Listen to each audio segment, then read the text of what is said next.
요한복음 20장 19절부터 23절까지 말씀 같이 돌아가며 읽겠습니다. 이날 곧 안식 후 첫날 저녁 때에 제자들이 유대인들을 두려워하여 모인 곳의 문들을 닫았더니 예수께서 오사 가운데에 서서 이르시되 너희에게 평강이 있을지어다. 이 말씀을 하시고 손과 옆구리를 보이시니 제자들이 주를 보고 기뻐하더라. 예수께서 또 이르시되 너희에게 평강이 있을지어다. 아버지께서 나를 보내신 것 같이 나도 너희를 보내노라. 이 말씀을 하시고 그들을 향하사 숨을 내쉬며 이르시되 성령을 받으라. 너희가 누구의 죄든지 사하면 사하여질 것이요 누구의 죄든지 그대로 두면 그대로 있으리라 하시니라. 아멘. 네. 오늘 본문은 안식 후 첫날 저녁, 더 정확하게는 주간의 첫날 저녁이라는 시간적인 배경과 함께 시작을 합니다. 안식 후 첫날이라는 것은 잘 아시는 대로 시간상으로는 예수님이 부활하신 날을 뜻합니다. 부활의 날, 어떤 날입니까? 항상 죽음을 짊어지고 살아가는 사람들에게는, 특별히 예수님의 제자들에게는 영광스럽고 복된 날입니다. 자, 그런데 19절에서는 아직 예수님의 부활을 온전히 인지하지도 경험해보지도 못했던 제자들에 관해서 이렇게 소개하고 있습니다. 제자들이 유대인들을 두려워하여 모인 곳에 문들을 닫았더니, 이렇게 소개를 하고 있습니다. 개역 개정은 우리 닫았더니라고 번역했지만 사실 잠갔더니가 더 정확합니다. 그렇다면 이 단어만 고려하여도 지금 제자들이 얼마나 두려워하고 있는지 알 수 있는 겁니다. 제자들은 예수님을 십자가에 못 박아 죽인 유대인들이 자신들에게도 해코지를 할까 두려워하고 있는 겁니다.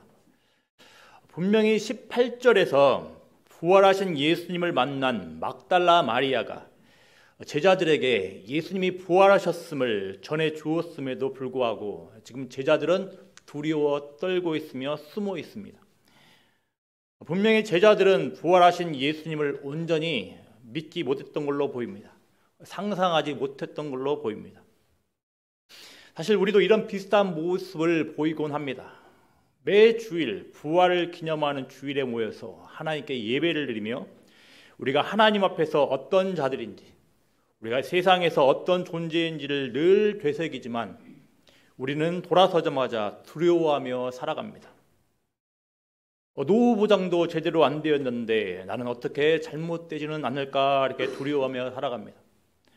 똘똘한 부동산 하나도 없는데 어떻게 살까? 앞으로 남은 인생 어떻게 살아야 하나? 남들과 비교하면 스펙도 형편없는데 어떻게 밥이나 먹고 살진 않을까 두려워합니다. 이것 때문에 큰일 나겠네. 이것 때문에 잘못되면 어떻게 하겠냐? 어떻게 하나? 저것 때문에 죽겠네. 이렇게 두려워하며 살아갑니다. 혹시라도 이처럼 여러 가지 두려움으로 인하여서 평강이 없으십니까? 그렇다면 유대인들을 두려워하여 숨어있던 제자들에게 오셔서 말씀하셨던 예수님의 음성에 귀 기울이시기 바랍니다. 예수님께서 뭐라고 말씀하십니까? 너희에게 평강이 있을지어다 말씀을 하십니다. 사실 이 표현은 유대인들에게 있어서는 보통 관례적인 인사말입니다. 하지만 오늘 본문의 문맥을 살펴보면 이 너희에게 평강이 있을지어다 라는 예수님의 말씀은 더 깊은 의미가 있습니다. 보통 하나님의 평강은 마지막 때에 하나님의 백성을 괴롭힐 그 어떤 악과 위협과 장애 등도 제거된 상태를 말합니다. 그런 의미에서 예수님이 말씀하시는 평강은 죽음의 권세가 온전히 무너진 사실로부터 비롯되는 두려움 없는 평강인 겁니다. 제자들은 지금 예수님의 부활을 믿지 못하고 두려워서 숨어있는 상태입니다. 그렇지만 우리는 분명히 20장 1절부터 18절까지 예수님이 부활하셨음을 우리는 읽어서 잘 알고 있습니다. 그리고 무엇보다도 예수님은 너희에게 평강이 있을지어다 말씀하시고서 제자들에게 손과 옆구리를 보여주신다고 합니다. 여러분, 이것이 무엇을 의미하겠습니까? 지금 제자들이 그토록 두려워하며 무서워하는 예수님께서 십자가에 잔혹하게 죽임당했던 바로 그 사건이 오히려 무엇을 주고 있다는 겁니까? 평강을 주고 있다는 겁니다. 제자들이 그토록 멀리하고 싶고 도망치고 싶었던 바로 예수님의 십자가가 오히려 큰 평강으로 바뀌어 제자들에게 주어지고 있다는 겁니다. 우리 예수님께서 십자가에서 제자들이, 우리들이, 모든 이들이 그토록 두려워하는 죽음의 권세를 깨뜨리신 겁니다. 그리고 예수님의 부활이 죽음의 권세가 완전히 무너졌음을 확실하게 선포하며 평강을 주고 있는 겁니다. 그래서 요한복음은 예수님께서 십자가에 달려 죽으신 사건을 어쩔 수 없이 당하는 고난 정도로 언급하지 않고 오히려 예수님께서 영광받는 사건이라고 말을 하고 있는 겁니다. 말씀 한번 보겠습니다. 요한복음 12장 23절 24절 말씀입니다. 같이 읽어보겠습니다. 예수께서 대답하여 이르시되 인자가 영광을 얻을 때가 왔도다. 내가 진실로 진실로 너희에게 이르노니 한 알의 밀이 땅에 떨어져 죽지 아니하면 한 알 그대로 있고 죽으면 많은 열매를 맺느니라. 아멘. 이렇게 지금 예수님이 영광 받는 것을 지금 예수님께서 죽으신 것과 지금 연결하여서 요한복음 말하고 있는 겁니다. 십자가는 그저 어쩔 수 없이 예수님께서 고난 받으신 게 아니라 예수님께서 영광 받으시는 놀라운 사건임을 기억하시길 바랍니다. 또 요한복음을 기록한 사도 요한은 요한계시록에서도 이렇게 확신을 가지고 선언하고 있습니다. 요한계시록 20장 14절입니다. 같이 읽어보겠습니다. 사망과 음부도 불못에 던져지니 이것은 둘째 사망 곧 불못이라. 아멘. 여러분, 예수님의 부활은 죄의 삭신 사망이 완전히 무력화되었음을 하나님께서 온 세상에 보여주신 사건임을 믿으시길 바랍니다. 예수님의 부활은 실제하며 모든 사람들을 두려움으로 끌고 가는 사망이 끝장났다는 역사적 사실임을 믿는 은혜가 있기를 소망합니다.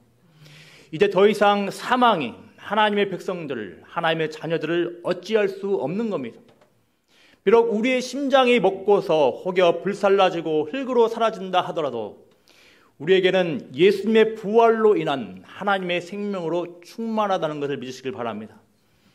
여러분, 예수님의 손과 옆구리의 상처가 우리 예수님의 부활을 통해 우리가 그토록 두려워하며 피하고 싶은 죽음의 권세를 확실히 깨뜨린 하나님의 계시임을 믿으시길 바랍니다. 그래서 이사야 선지자는 이렇게 예언했습니다. 그가 찔림은 우리의 허물 때문이요 그가 상함은 우리의 죄악 때문이라. 그가 징계를 받음으로 우리는 평화를 누리고 그가 채찍에 맞음으로 우리는 나음을 받았도다. 이 말씀이 진실로 예수님의 부활로서 우리 가운데 확증되고 온 우주와 온 세상에 선포되었음을 확신하시기 바랍니다. 그리고 이 부활의 사건으로부터 비롯된 하나님의 평강으로 우리에게 엄습하는 두려움들을 극복해 나아가시길 기도합니다. 지금까지 간략하게 두려움에 떨고 있던 제자들에게 예수님의 죽으심의 효력을 확증하는 예수님의 부활이 어떤 평강을 가져다 주는지 살펴봤습니다. 이어서 예수님의 증언을 위하여서 소위 말하는 선교를 위해서 부름받은 혹은 보내어진 교회 공동체가 이 세상에서 어떤 특성을 가진 공동체인지 살펴보겠습니다. 21절에서 예수님은 제자들에게 다시 이렇게 말씀을 하십니다. 너희에게 평강이 있을지어다. 아버지께서 나를 보내신 것 같이 나도 너희를 보내노라. 이렇게 말씀을 하십니다. 잘 아시겠지만 두려움에 떨고 있던 제자들에게 주신 말씀은 아까 언급했던 말씀과 동일한 말씀입니다. 평강이 있을지어다. 이 말씀과 동일한 말씀입니다. 당연한 말입니다. 이제 결코 호락호락하지 않은 세상으로 보내어질 제자들에게 예수님이 주시는 평강은 반드시 필요한 은혜인 겁니다. 여기서의 평강은 그저 마음이 고요하여 아무런 마음의 분란도 없고 스트레스도 없는 평강은 아닙니다. 여기서의 평강도 마찬가지로 동일하게 예수님의 십자가의 대속과 부활을 통해 확증되어진 사망의 무력화로부터 비롯된 평강, 세상은 이해할 수 없는 평강을 말합니다. 그래서 예수님은 요한복음 14장 27절에서 작별을 앞두고 있는 제자들에게 이렇게 말씀하셨던 겁니다. 평안을 너희에게 끼치노니 곧 나의 평안을 너희에게 주노라. 내가 너희에게 주는 것은 세상이 주는 것과 같지 아니하리라. 너희는 마음에 근심하지도 말고 두려워하지도 말라.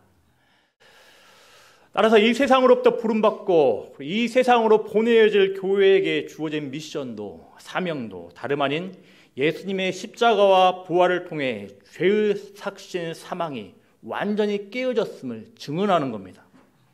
뒤집어 말하면 새 창조의 세상이 열렸고 예수를 믿는 자마다 새로운 피조물, 새 생명이 됨을 증언하는 것입니다. 이런 이유로 교회를 논할 때, 교회의 선교를 말할 때 1차적으로 교회 공동체는 예수님의 십자가의 죽으심과 부활을 통해 태어난 생명의 공동체라는 사실들을 기억해야 되겠습니다. 이 사실들은 너무나도 당연한 것 같지만 아주 중요한 내용입니다. 제가 어렸을 적에, 제가 시골 출신입니다. 하천에서 낚시를 하다가 한 충격적인 모습을 보았습니다. 저는 끼태야 나뭇가지로 낚시를 하고 있는데 어떤 어른들이 갑자기 나타나가지고 배터리가 있는 충격기로 하천에 있는 물고기들을, 죄송합니다, 제가 약간 비속어를 좀 하겠습니다, 조지는 것이었습니다. 그럴 때마다 물고기들이 기절해서 물 위에 둥둥 떠다닙니다. 살아있는 것 같지만 완전히 죽은 물고기, 죽은 것 같은 물고기.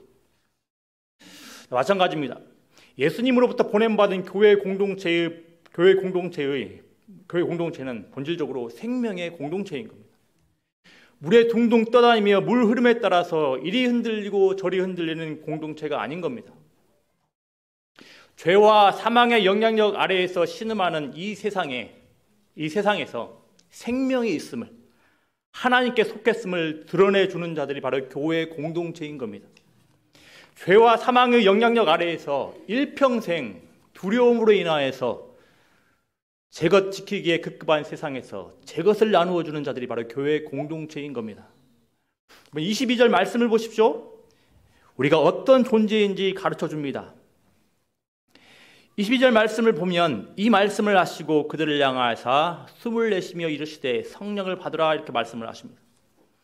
여기서 숨을 내쉬며에 해당되는 그 헬라어 원형 단어는 구약 성경 창세기 2장 7절 말씀과 연결됩니다. 그런데 창세기 2장 7절 말씀은 하나님께서 아직 흙이었던 사람에게 생기를 그 코에 불어넣으실 때 사용되는 단어입니다. 주목할 점은 생기가 그 코에 불어넣으시니, 생기가 그 코에 불어넣어지니 사람이 무엇이 되었다는 겁니까? 생명이 되었다는 겁니다. 생명이 있는 존재가 되었다는 겁니다. 또 예스겔 37장 9절 말씀을 보면 마른 뼈에게 생기를 불어넣으시는 모습이 나오는데, 이때도 동일하게 헬라어, 아까 말씀드린 이게 숨을 내쉬미에 해당되는 헬라가 사용되었습니다. 여기서도 마찬가지로 생명이 주어진 것에 초점을 맞추고 있습니다.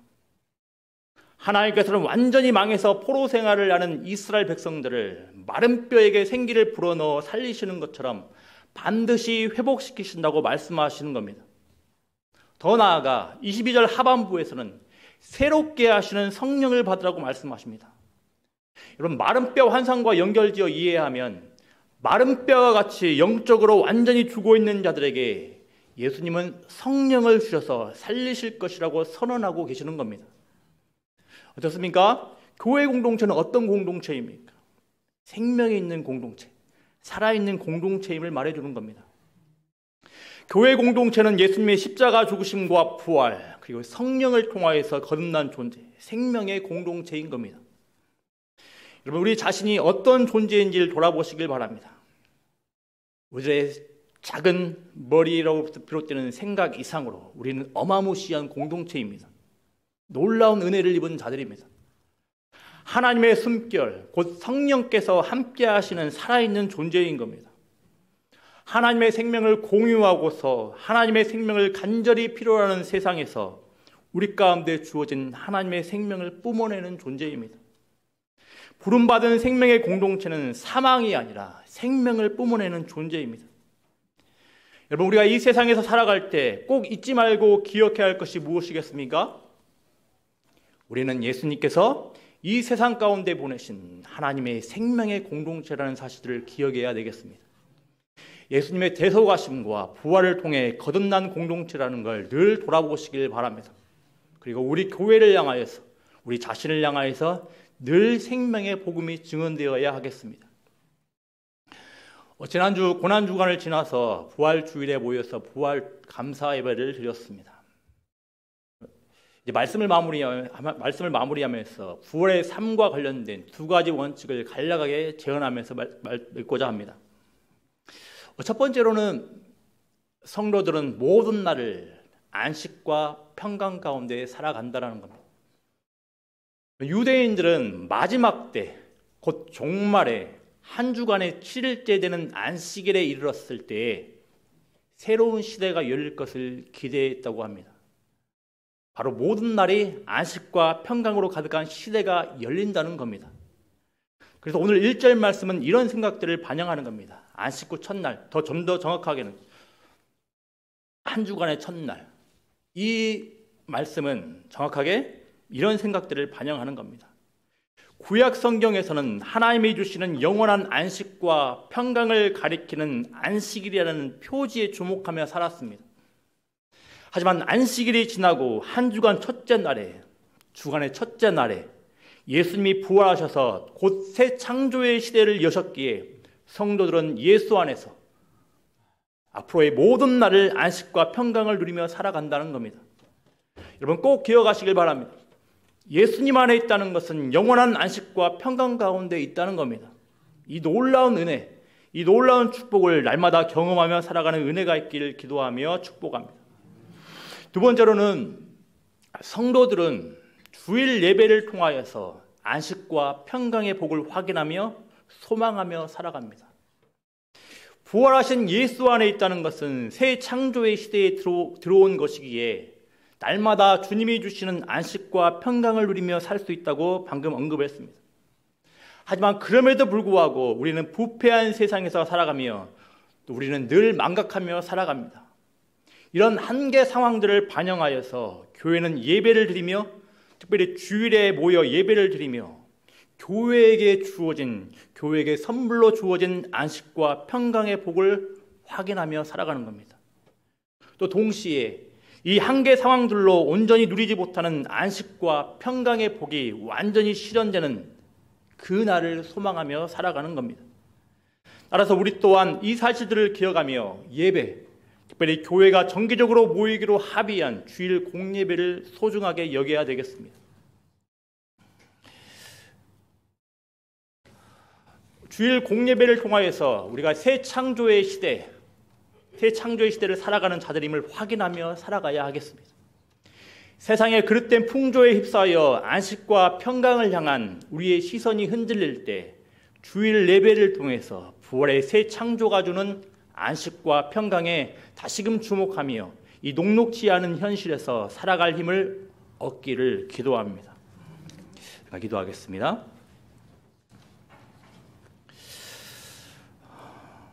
아버지 하나님, 우리에게 주어진 놀라운 십자가의 대속하심과 그 부활의 능력으로부터 주어지는 놀라운 안식과 평강의 은혜를 살아갈 수 있도록 은혜를 하여 주시길 소망합니다. 세상의 풍파에 휩쓸려서 우리에게 주어진 놀라운 선물인 새 창조에서 안식과 평강을 누리며 살아간다는 것을 잊지 않게 하시고 늘 우리들의 시선이 예수 그리스도의 복음으로 향하게 하시고 예수님의 십자가의 죽으심과 부활하심과 성령을 통하여서 우리에게 놀라운 선물을 주심을 늘 기억하며 살아갈 수 있도록 은혜를 하여 주시옵소서. 감사를 드리며 예수님의 이름으로 기도드립니다. 아멘.